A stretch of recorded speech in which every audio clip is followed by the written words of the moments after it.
नमस्कार प्यारे विद्यार्थियों। आज लुसेंट की किताब का हम विज्ञान का चैप्टर पढ़ने वाले हैं। ये हमारी दूसरी क्लास है। जीव विज्ञान के जिस पोर्शन को हम पिछली क्लास में पढ़ चुके हैं उसका दूसरा भाग पढ़ते हैं। हमने स्टार्टिंग से लेके पहले पॉइंट तक जीव विज्ञान को हमने पढ़ा था और जीव विज्ञान का दूसरा पार्ट हम पढ़ने वाले हैं जो कि काफ़ी बड़ा है, तो हम एक दिन में पूरा ना करते हुए थोड़ा थोड़ा करेंगे।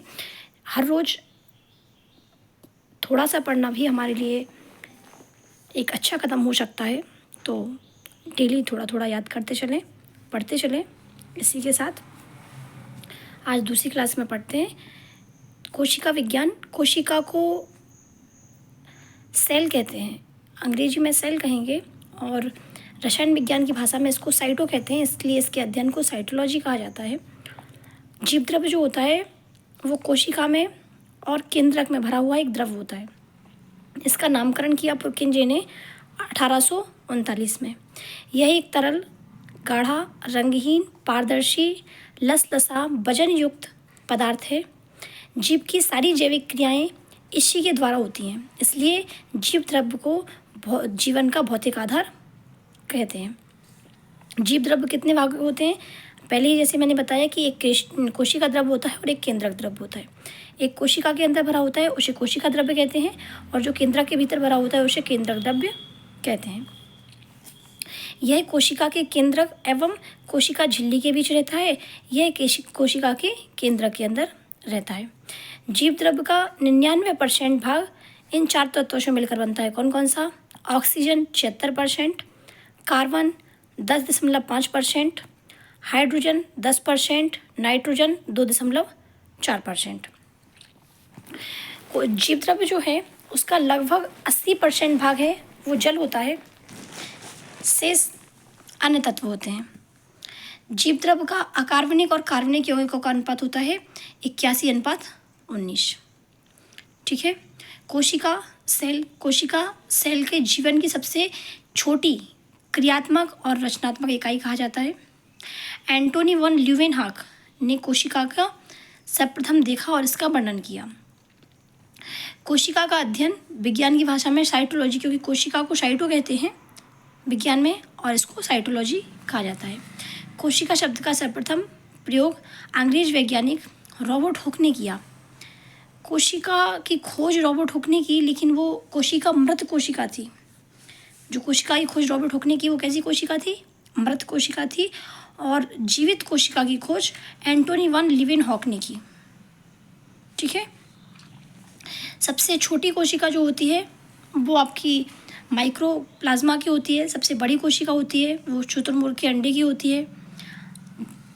इंसानों में सबसे बड़ी कोशिका जो होती है वो आपकी ओवम होती है, सबसे छोटी स्पर्म होती है और सबसे लंबी कोशिका जो होती है वो तंत्रिका तंत्र की कोशिकाएं होती हैं।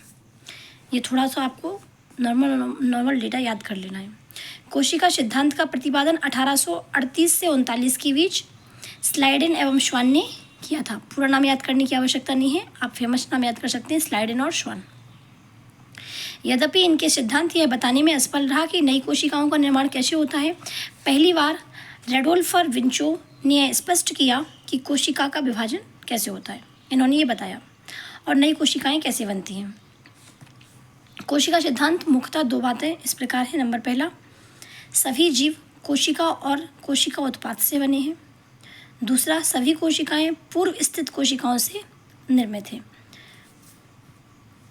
आपको इतना पढ़ना है, इसका नोट्स बनाना है। मैं स्टार्टिंग टू एंड आपको ग्रुप में इसके फ़ोटोज़ भेज दूंगी, तो आप इसका इतना भाग आज पूरा करें। आज के होमवर्क पे हम थोड़ी सी चर्चा कर लेते हैं। आज का होमवर्क है हमारा लुसेंट की जो किताब है उसका चैप्टर 9 जो जीव विज्ञान से संबंधित है उसका पेज नंबर 350 और 351 आपको लिखना है, नोट्स बनाना है, साथ ही याद करना है इनको।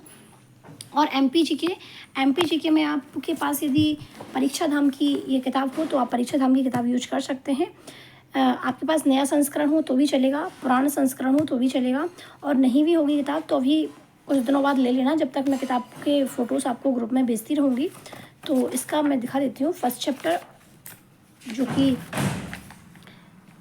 मध्य प्रदेश का सामान्य परिचय है। सामान्य परिचय का आपका आज आपको सिर्फ चैप्टर 1 का पेज नंबर 1 और 2, मतलब पेज नंबर 6 और 7 पूरा करना है। इसको ही मैं ग्रुप में डाल दूँगी और यही आपका आज का होमवर्क है। ऐसे ही